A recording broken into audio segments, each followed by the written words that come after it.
treg të hapur? Po, sa i përket bizneseve, vendimi është, ose njoftimi i zëres është që preni qëshori duhet të dilen e tregun e hapur, bizneset të cilët kanë të punësuar mbi 50 punëtor, apo që kanë qarkullim mbi 10 milion.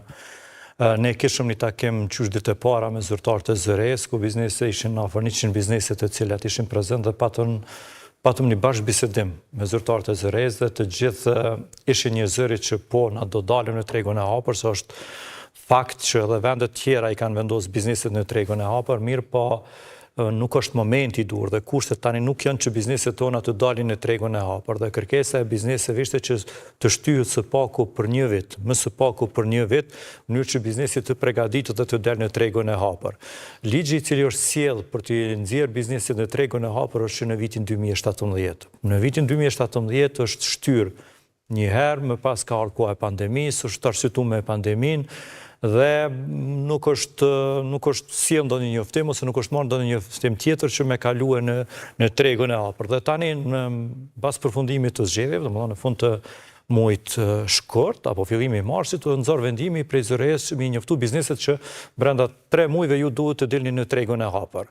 Dhe thoni që kjo një farë forme është pak arbitrare, ju kanë zëmë pa përgatitur le të themi, megjithëse ka qenë ligji në fuqi nga 2017, po për faktin që është hesht, nuk është bërë presion, është konsideruar që nuk është koha e duhur që të merret ky vendim? Po, pikërisht këtu nuk ka pas një dialog me biznesin.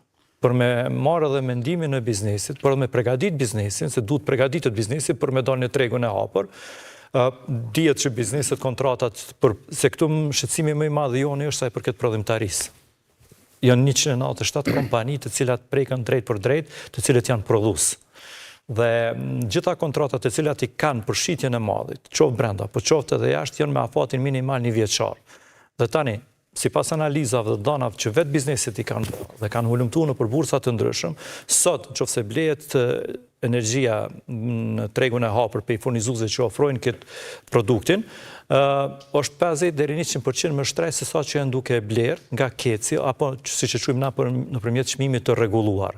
Dhe kjo ka efekt drejt për drejt në shpenzime operative të biznesit dhe ndikon drejt për drejt në shtrejtimin e produktit të cilët janë duke prodhuar, që padyshim fund i faturohet konsumatorit për arsye se konsumatori ka me ble atë produkt. Dhe këtu vendime me që vinë në të njëjtin moment, si të koordinuar kështu. A thoni që janë të qëllimshme, meqense pra krijohet një situatë kontradiktore. Po dilet në tregun e hapur, gjithë furnitorët tjerë janë më të shtrejtë se keci. Në anën tjetër qytetarët ankohen se keci po fiton shumë, po paguajnë tarifa shumë të larta. Pra janë dy situata që krijojnë kontradikt. Po, është e vërtet. Pse kanë ardhur të dyjat në një moment që të thuhet qytetarëve, shikoni po i rrisim për 15% se ja që krejt furnitorët tjerë e kanë çmimin më të lartë rrymës, apo është rastësi pse vinë këto dy vendime? Nuk besoj që është rastësi, nuk besoj që është rastësi, zyrtarisht nuk kam ndonjë dhënë, mirë po çon taj drejtimi me dyshu se kërkesa e kecit ka qenë për 35%. Sipas nëpër media që kemi pa, sipas informatave nëpër media që kena marrë. Dhe tani vihet deri te zbritja në 15%, pe 35%, 15%. Po çka të bëjmë? Se kur është propozuar 35% çmimi, nuk ka qenë ideja që bizneset me kalon tregun e hapur. Por sikur se kjo është si një farë formë pak kushtgjet si një mundësi që me shku me 15%, po me largu edhe bizneset prej çmimit të rregulluar, me qitë në tregun e hapur. Sido që tjetë, kërkesa e biznes, ne i kemi inicuar te Ministria e Ekonomisë, te Ministria e Financa, po edhe te zyra e kryeministrit, kërkesën që me ullë dhe me bisedu me zëren, se zëreja nuk është diçka që ka pikë pe qielli, nuk është diçka që është me imunitet të plot, ose diçka që e pamvarur, se çështja e energjisë elektrike është çështja e interesit publik, si për biznesin, si për qytetarin e Kosovës. Dhe duhet me pas parasysh qytetari i Kosovës, se këtu po ngarkohet dy herë.